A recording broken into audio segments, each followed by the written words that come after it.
Hello. It is September 11th, 2008. Fully on the consciousness of our country and to some extent the world is that this is the 7-year anniversary of the attacks on the World Trade Center. Less conscious. I don't hear it talked about much, questioned, analyzed. It is now 17 years to the day when the first President Bush, in a speech, I think to our legislative branch, my internet is down right now, so I can't catch up on my research. The first President Bush called for a new world order. He didn't coin that phrase. In fact, it's been around long enough that it is on our money. Right about around this symbol of a pyramid, which you shouldn't question. There's no meaning behind that pyramid. Novus Ordo Seclorum, a new world order.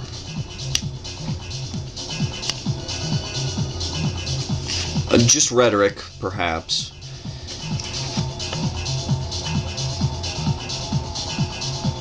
But part of the Masonic ideal,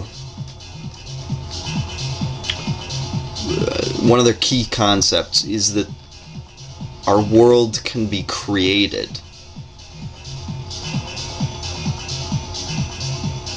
It can be manipulated and formed.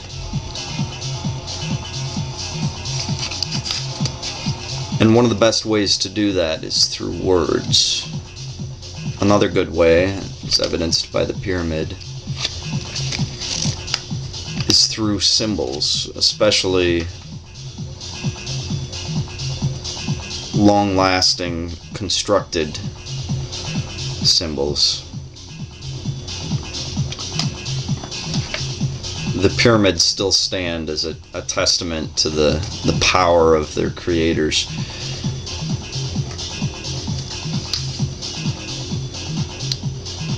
I just came back from a book signing, or a book reading, this evening.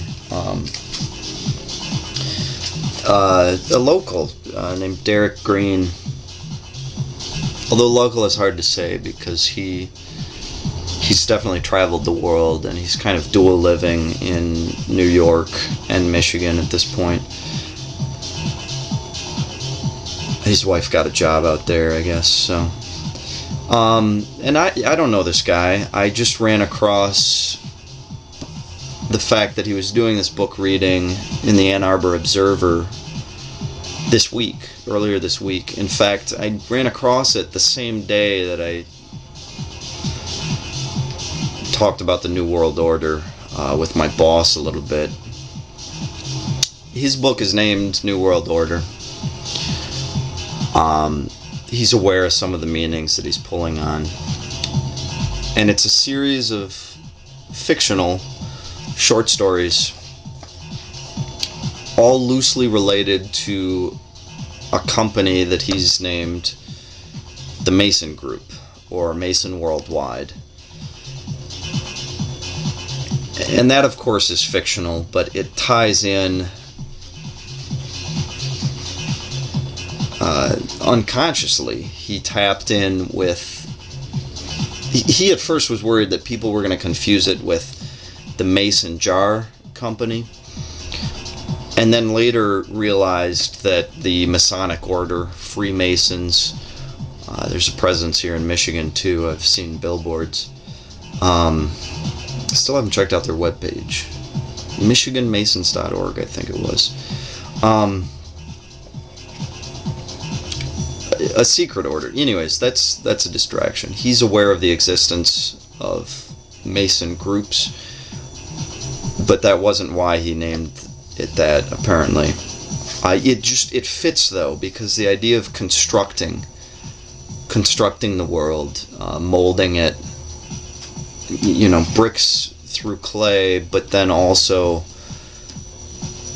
people's experiences through words and thoughts, molding their words and thoughts to bring about change.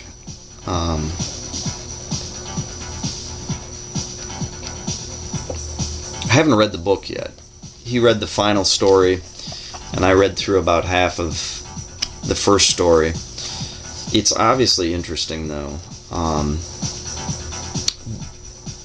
The key thing tying these stories together are just this loose connection with the Mason group.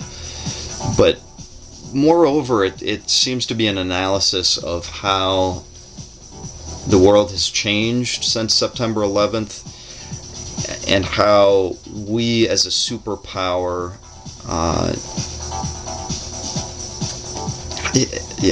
how our roles have shifted, and the emergence of these new logistical companies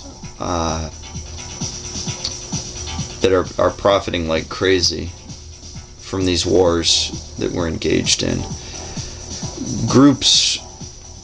Real groups like Halliburton and KBR, as among many, many others, who are getting no-bid contracts from the government,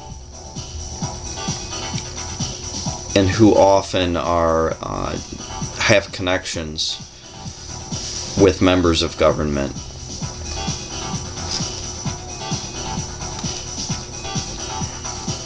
New World Order.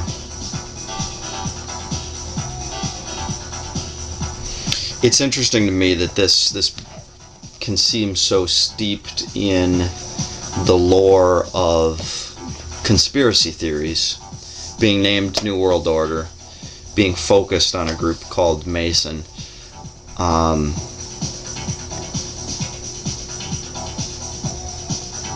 initially I was hoping for more from him. I was hoping for some solid research. Even though I knew it was fiction from reading that article, I can of course hope that he's doing that to protect himself, from this group. And I'm going to reference my panoptic conspiracy theory here. I'll put a link below links to his publisher, as well as his own webpage. I think he wrote that down for me. Yeah. If you want to buy his book, of course, go ahead from either of those sources. Check out his webpage, or go to his publisher, Autumn House Press, their webpage. I'll put the links over there.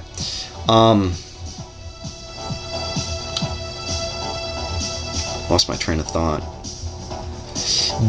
From his final story, though, I'm really interested in his perspective, because above all, this seems humanistic, very focused on evaluating what it means to be human,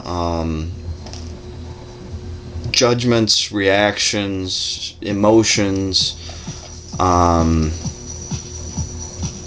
and some of this last story is somewhat light compared to the rest. But I guess this is supposed to deal with some heavy, dark stuff, so I'm prepped. And I'll probably post another video if I finish it and like it and have more. I may even post that as a response to this one.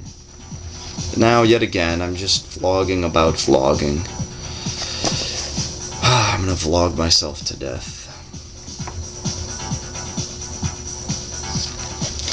You see my cat?